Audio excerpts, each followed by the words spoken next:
slow the virus down. That's what health officials say will be key in the coming days. We're asking to self-quarantine for 14 days. Self-quarantine for 14 days. Self-quarantine. Self-quarantine. So-called self-quarantine is one way to do it, separating yourself from others voluntarily for 14 days to see if symptoms develop. The CDC advises people consider taking action if they have been exposed to someone who tested positive.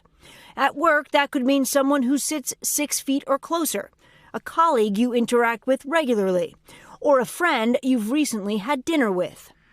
But guidance is confusing, and for now, if you're not showing symptoms, it may be a personal judgment call. Taking this step is disruptive, not going to work, staying at home, and keeping distance from friends and family.